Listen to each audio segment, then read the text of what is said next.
स्वागत है मित्रों, आप सभी को हमारे यूट्यूब चैनल डिवोशनल वेव्स 21 में। अगर आप हमारे चैनल पर नए हैं तो लाइक, शेयर और सब्सक्राइब करना ना भूलें। आपकी एक लाइक, शेयर और सब्सक्राइब हमें मोटिवेट करती है ऐसे ही रोजाना नए नए वीडियो बनाने के लिए। आशा है आपको हमारी हर एक वीडियो अच्छी लगी होगी। अगर अच्छी लगी हो तो कमेंट बॉक्स में भी ज़रूर बताइए। आज की इस वीडियो को शुरू करने से पहले हम आप सभी से निवेदन करना चाहते हैं कि आप हमारे साथ इस वीडियो के अंत तक बने रहिए, क्योंकि आज की कहानी में हम लाए हैं राधाष्टमी की कथा। राधाष्टमी की कुछ पौराणिक कथाएं। अगर हमसे कुछ भूल चूक हो जाए तो हमें कृपया माफ कर दीजिएगा।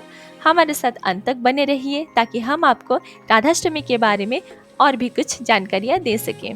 तो चलिए बिना देर किए शुरू करते हैं राधाष्टमी की कथाएं। सनातन धर्म में भाद्रपद मास के शुक्ल पक्ष की अष्टमी तिथि श्री राधाष्टमी के नाम से प्रसिद्ध है। शास्त्रों में इस तिथि को श्री राधा जी का प्राकट्य दिवस माना गया है। श्री राधा जी वृषभानु की यज्ञ भूमि से प्रकट हुई थी। वेद तथा पुराण आदि में जिनका कृष्ण वल्लभा कहकर गुणगान किया गया है, वे श्री वृंदावनेश्वरी राधा सदा श्री कृष्ण को आनंद प्रदान करने वाली साध्वी कृष्ण प्रिया थी। कुछ महानुभाव श्री राधा जी का प्राकट्य श्री वृषभानुपुरी यानी कि वर्षाना या उनके ननिहाल रावल ग्राम में प्रातः काल का मानते हैं। कल्पभेद से यह मान्य है, यह पुराणों में मध्याह्न का वर्णन ही प्राप्त होता है। शास्त्रों में श्री राधा कृष्ण की शाश्वत शक्ति स्वरूपा एवं प्राणों की अधिष्ठात्री देवी के रूप में वर्णित है।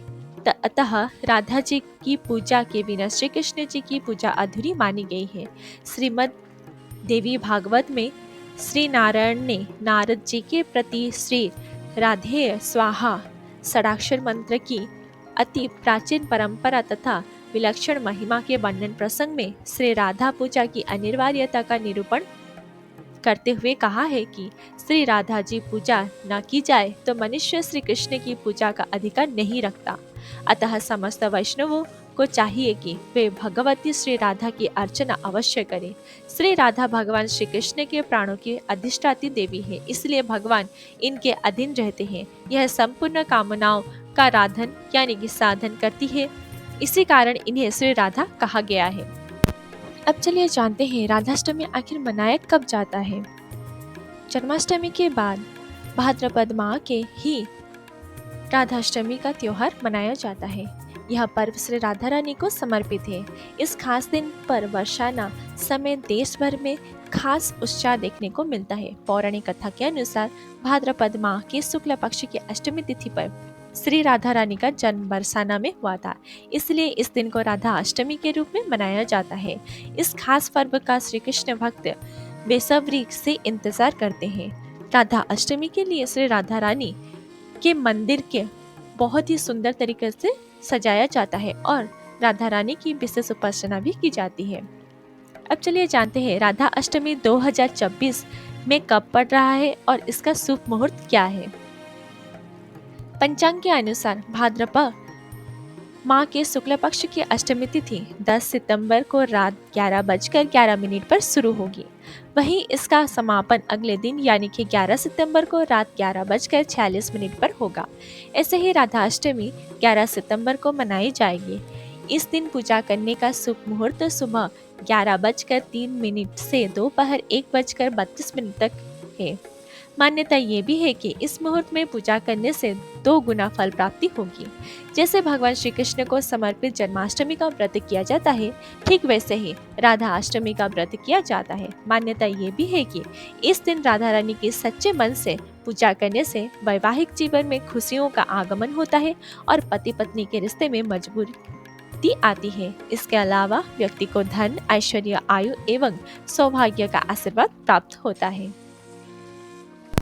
क्या आपको राधाष्टमी की पौराणिक कथा मालूम है? अगर नहीं तो हमारे साथ अंत तक बने रहिए। श्री कृष्ण भक्ति के अवतार देवश्री नारद ने एक बार भगवान सदाशिव के श्री चरणों में प्रणाम करके पूछा, हे महाभाग, मैं आपका दास हूँ। बतलाइए, श्री राधा देवी लक्ष्मी है या देवपत्नी, महालक्ष्मी है या सरस्वती है? क्या वे अंतरंग विद्या है या वैष्णवी प्रकृति है? कहिए, वे वेद कन्या है देवकन्या है अथवा मुनि कन्या है। सदाशिव बोले, हे मुनिवर, अन्य किसी लक्ष्मी की बात क्या कहें। कोटि कोटि महालक्ष्मी उनके चरण कमल की शोभा के सामने तुच्छ कही जाती है। हे नारद जी, एक मुंह से मैं अधिक क्या कहूँ। मैं तो श्री राधा के रूप, लावण्य और गुण आदि का वर्णन करने में अपने आप को असमर्थ पाता हूँ। उनके रूप आदि की महिमा कहने में भी लज्जित हो रहा हो। तीनों लोकों में कोई भी ऐसा समर्थ नहीं है जो उनके रूपादि का वर्णन करके पार पा सके। उनकी रूपा मधुरी जगत को मोहने वाले श्री कृष्ण को भी मोहित करने वाली है। यदि अनंत मुख से चाहूं तो भी उनका वर्णन करने में मुझ में क्षमता नहीं है। नारद जी बोले, हे प्रभु, श्री राधा जी के जन्म का महात्म्य सब प्रकार से श्रेष्ठ है। हे भक्तवत्सल्य, उसको मैं सुनना चाहता हूँ। हे महाभाग, सब व्रतों में श्रेष्ठ व्रत है राधाष्टमी के विषय में मुझको सुनाइए। श्री राधा जी का ध्यान कैसे किया जाता है, उनकी पूजा अथवा स्तुति किस प्रकार होती है, यह सब मुझसे कहिए। हे सदाशिव, उनकी चर्चा, पूजा विधान तथा अर्चन विशेष सब कुछ मैं सुनना चाहता हूँ। आप बतलाने की कृपा करें। तब शिव जी बोले, वृषभानुपुरी के राजा वृषभानु महान उदार थे। वे महान कुल में उत्पन्न हुए तथा सब शास्त्रों के ज्ञाता थे।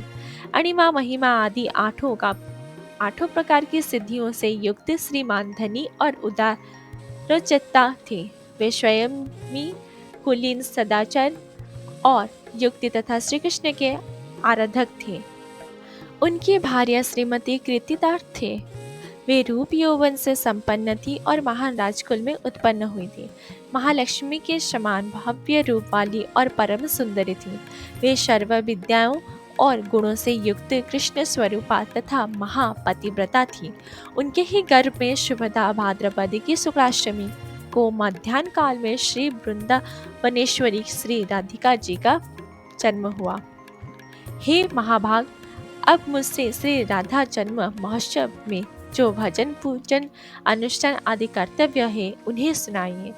सदा श्री राधा जन्माष्टमी के दिन व्रत रखकर उनकी पूजा करनी चाहिए।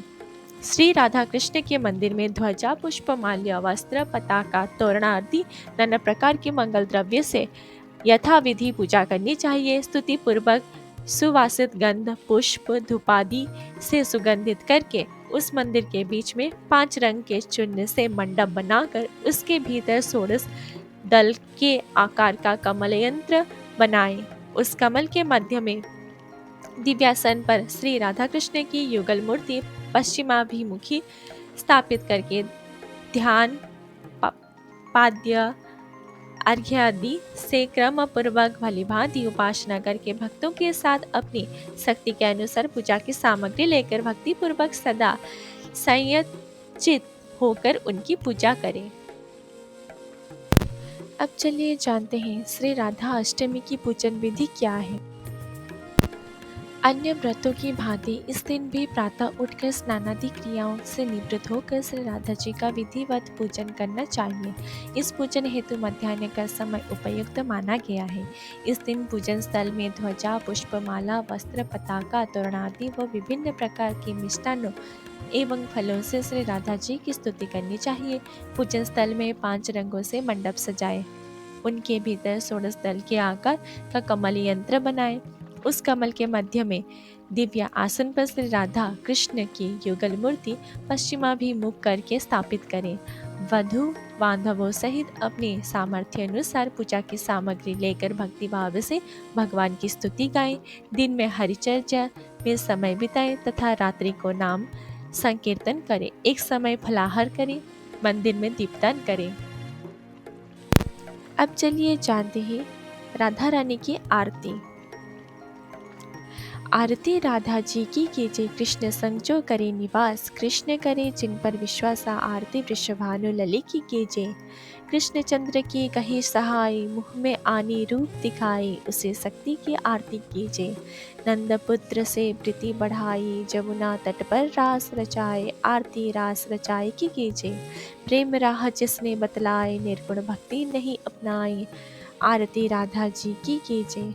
दुनिया की जो रक्षा करती, भक्तजनों के दुख सब हरती, आरती दुख हरिणी की कीजिए। कृष्णचंद्र ने प्रेम बढ़ाया, विपिन बीच में रास रचाया, आरती कृष्ण प्रिया की कीजिए। दुनिया की जो जननी कहावे, निज पुत्रों की धीर बधावे, आरती जगत माता की कीजिए।